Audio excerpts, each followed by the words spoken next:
Hello friends, welcome to my channel Lakshmi Jo's vlogs. నేను మీ హర్తాని. అందరు ఎలా ఉన్నారు? బాగున్నారా? మీరు చూస్తున్నారు ఈ వీడియోలో విజయవాడ బ్రిడ్జ్ అనమాట. మేము విజయవాడ అమ్మవారి దర్శనం కోసం వెళ్తున్నాం అనమాట. ఇంకా విజయవాడ దర్శనం అయిపోయిన తర్వాత భవానీపురంలో ఇక్కడ ప్రోగ్రామ్ పెట్టారు కదా, దానికైతే వెళ్దామని బయలుదేరాము. అసలు ఈ విజయవాడ లోపలికి ఎంటర్ అవ్వగానే ట్రాఫిక్ చూస్తే మామూలుగా లేదు. విజయవాడ బస్ స్టాండ్ రోడ్ నుండి టెంపుల్ దాకా ఎంత ట్రాఫిక్ అంటే అంత ట్రాఫిక్. మేబీ ఈరోజు సండే కావడం, అదేగాక దసరా సెలబ్రేషన్స్ కావడంతో చాలా మంది అయితే ఇక్కడ వచ్చారనమాట. ఎంత క్రౌడో చూడొచ్చు మీరే. అస్సలు అమ్మో, అసలుకి ఈ ట్రాఫిక్ లో నుండి వెనక్కి తిరిగి వచ్చేద్దాం అనుకున్నాం, కానీ ఇంకొచ్చేసాం కదా, టెంపుల్ దాకానే వెళ్దాం అని వెళ్తే ఈ టెంపుల్ దగ్గర చూసామన్నమాట. అసలు ఎంత పెద్ద క్యూ అంటే చూడొచ్చు మీరు వీడియోలో. అంత పెద్ద క్యూ. టెంపుల్ కింద ఉంటుంది కదా, ఈ కింద నుండి కొండ మీదకి అంత పెద్ద క్యూ అయితే ఉందన్నమాట. మామూలుగా న్యూస్ లో 2-3 అవర్స్ టైం పడుతుంది దర్శనానికి అని చెప్తున్నారు, కానీ ఇక్కడ చూస్తే మాత్రం ఒక 6 అవర్స్ అన్నా పట్టిద్ది అన్నట్టు అనిపించింది. ఇంకా సర్లేని భవానీపురం దసరా ఉత్సవకైతే వెళ్దామని స్టార్ట్ అయితే ఇక్కడ కూడా ట్రాఫిక్ మామూలుగా లేదు. పార్కింగ్ ఎక్కడ పెట్టాలో, ఎటు ఏం చేయాలో కూడా అర్థం కాలేదు. సర్లే అని ఇంకా పార్కింగ్ ఒక ప్లేస్ దొరికితే అక్కడ పార్క్ చేసేసి లోపలికి అయితే వెళ్ళాము. అసలు ఇక్కడ క్రౌడ్ చూస్తే అసలు ఇసుకేస్తే రాలరు అంటారు కదా, అంతమంది జనాలు ఉన్నారు. ఇక్కడ ఈ డెకరేషన్ అయితే చాలా బాగుంది లోపల, కానీ ఇక్కడ ఇండికేషన్స్ లేవు ఎటువైపుకి ఎటు ఏంటి అని కూడా లేవన్నమాట. ఇక్కడైతే ఒక టెంపుల్ సెట్ చేశారు కదా, అమర్నాథ్. సర్లే అని లోపలికి వెళ్దామంటే ఇక్కడ క్రౌడ్ చూసారా, 3 లైన్స్ అనమాట. 3 లైన్స్ దాటుకొని వెళ్ళాలి. ఒక్కొక్క లైన్ లో వరుసగా కాదు, ఒక లైన్ కి వచ్చేసి 4 మెంబర్స్ ఒక లైన్ లో నుంచుంటున్నారు అనమాట. సర్లే లోపలికి వెళ్ళి ఒక సెకండ్ కూడా ఉంచట్లేదు దర్శనం చేసుకుందాం అంటే. మొన్నటిదాకా ఇన్స్టాగ్రామ్ లో చూస్తే దర్శనం దేవుడి దగ్గర నుండి చూస్తున్నట్టు చూపించారు, ఇక్కడ చూస్తే మాత్రం లోపలికి కూడా వెళ్ళడానికి లేదు. ఇంక ఇక్కడ అమ్మవారి సెట్టింగ్ అయితే వేశారు, కానీ 1 మినిట్ ఏంటి, 1 సెకండ్ కూడా నుంచి పదండి పదండి తోలేస్తున్నారు. ఇంక వచ్చి ఏం ప్రయోజనం అని అనిపించింది నాకైతే. లోపలికి వెళ్ళి వేస్ట్ కూడా అనిపించింది. ఇంకా ఈ సెట్ చూసేది లేదు. ఫొటోస్ అయితే ఎక్కువ అయిపోయాయి. ఇక్కడ జ్యోతిర్లింగాలు సెట్ వేశారు కదా, ఇది కూడా చూడలేదు. ఎమ్మట్లో ఆవిడైతే పదండి పదండి అని బయట తోసేసింది. ఇంకా సర్లే అని చెప్పి ఇక్కడ సెల్ఫీ దిగుదాంటే ఇక్కడ కూడా లేదు. ఓ దేవుడా అనిపించింది. సర్లే ఇంకా అని ఎట్లాగో అట్లా బయటకు వచ్చేద్దామని వచ్చేసాము. సరే స్టాల్స్ లో ఏమైనా కొనుక్కుందామంటే ఆ ఇంకా ఇసుకొచ్చేస్తుంది అనమాట నాకైతే. ఇంకా బయటకైతే వచ్చేసాము. దీని పక్కన అయితే ఎగ్జిబిషన్ పెట్టారనమాట. లండన్ బ్రిడ్జ్ థీమ్ తో అయితే క్రియేట్ చేశారు. 70 రూపీస్ అంట చార్జ్. సరే అని లోపలికి వెళ్ళాము టికెట్స్ తీసుకొని.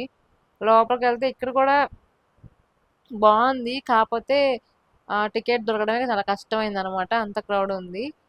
లోపలికి వెళ్ళిపోయాము. ఇక్కడైతే డిఫరెంట్ టైప్ ఆఫ్ థీమ్స్ అయితే క్రియేట్ చేశారనమాట. అన్ని సెల్ఫీస్ కోసమే. ఎవరికి నచ్చిన థీమ్ దగ్గర ఏదైతే వాళ్ళు సెల్ఫీ దిగుతున్నారు. ఇక్కడ వాతావరణం అయితే వర్షం పడే ముందు ఉంటది కదా, ఉమ్మ తీసినట్టు అలా ఉంది. మేబీ కృష్ణా నది ఒడ్డునుంది కాబట్టి ఉమ్మ తీసినట్టు ఉన్నట్టుంది. ఇంకా సర్లే అని చెప్పేసేసి ఈ సెల్ఫీస్ ఎక్కడ దిగుతున్నా ఉన్నా ఏదో ఒక థీమ్ దగ్గర ఎవరో ఒకరు ఉన్నారు. సర్లే మనకెందుకులే ఇవన్నీ, సర్లే వచ్చాక లోపలికి వెళ్ళి చూసేద్దాం అని చెప్పి ఒక చోట విజయవాడ అనే థీమ్ దగ్గర ఒక ఖాళీగా ఉంది. సర్లే అని ఆడ ఒక ఫోటో దిగాను. ప్లానింగ్ అయితే లేకుండా రావద్దు. ఇన్స్టాగ్రామ్ యూట్యూబ్స్ ఇవన్నీ చూసి ఓ ఎగేసుకుంటా ఆడేదో ఉందని చెప్పి అయితే రావద్దు. ఎందుకంటే ప్లానింగ్ సరిగ్గా లేకపోతే ప్రతి ఒక్కళ్ళు చాలా ఇబ్బంది పడతారనమాట. కొంతమంది పెద్దవాళ్ళు కూడా వస్తున్నారు, చిన్న చిన్న పిల్లలతో వస్తున్నారు.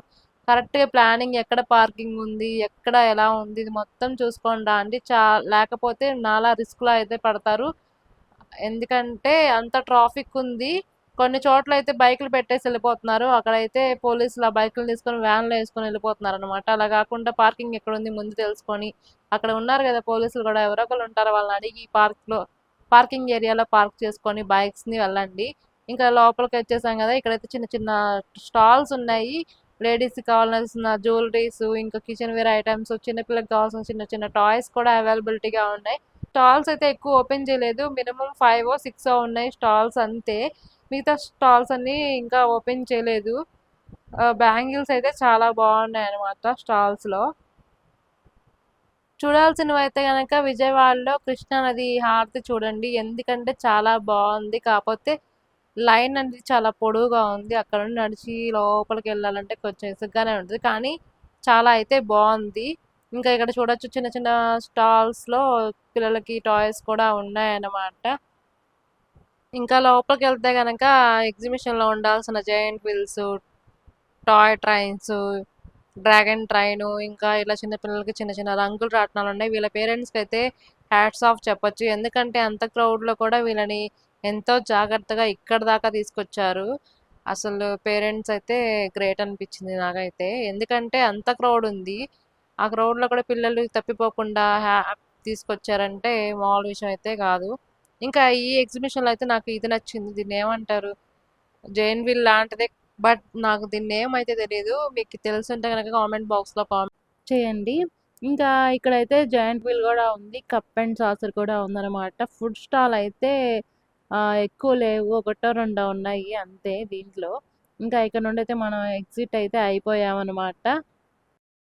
నెక్స్ట్ ఇక్కడ నుండి బయటకు వచ్చేసిన తర్వాత ఫ్లైఓవర్ మీద నుండి అయితే మళ్ళీ ప్రకాశం బ్యారేజ్ వైపు రావాల్సి ఉంటుంది. ఎందుకంటే ట్రాఫిక్ వేరే వైపు నుండి మార్చారనమాట. ఇంకా ఫ్లైఓవర్ ఎక్కేసేసి గుంటూరు రావడానికి అయితే మేము ఫ్లైఓవర్ మీద నుండి దిగి మళ్ళీ విజయవాడలోకి వెళ్ళి అటు నుండి బ్యారేజ్ మీదకి అయితే వచ్చాం అనమాట. ఈ ఫ్లైఓవర్ మీద నుండి చూడొచ్చు విజయవాడ టెంపుల్ యొక్క వ్యూ అయితే చాలా బాగుంది. లైటింగ్స్ తో, విద్యుత్ అలంకరణతో అసలు అమ్మవారి టెంపుల్ అయితే కలకల్లాడిపోతుంది. క్రౌడ్ చూడొచ్చు, అక్కడ లైన్ మొత్తం జనాలే అనమాట. ఎంతమంది జనాలు అంటే అంతమంది. ఇక్కడ టెంపుల్లో ఎంతమంది అయితే ఉన్నారో మ్యాక్సిమం సగానికి సగం అక్కడ దసరా ఉత్సవంలో కూడా ఉన్నారనమాట. అంత క్రౌడ్ అయితే ఉంది. విజయవాడ మొత్తము ట్రాఫిక్ తో నిండిపోయింది. ఇంకా ఈ వ్యూ మొత్తం కూడాను క్యాప్చర్ చేశాను. చాలా బ్యూటిఫుల్ గా ఉంది కదా విద్యుత్ అలంకరణతో. చాలా అంటే చాలా బాగుంది. భక్తుల సందడి కూడా. మీరు కూడా వెళ్ళాలి అనుకుంటే సరైన ప్రికాషన్స్ ఇంకా జాగ్రత్తలు తీసుకొని అయితే టెంపుల్కి వెళ్ళండి. ఎలా పడితే అలా ప్లానింగ్ లేకుండా వెళ్ళినట్టయితే కనుక చాలా రిస్క్లో పడతారు. ఇంకంతే. ఇన్ఫర్మేషన్ నచ్చిందా అయితే లైక్ చేయండి. మోర్ ఇన్ఫర్మేటివ్ వీడియోస్ కోసం నా ఛానల్ అయితే సబ్స్క్రైబ్ చేసుకోండి. Thank you.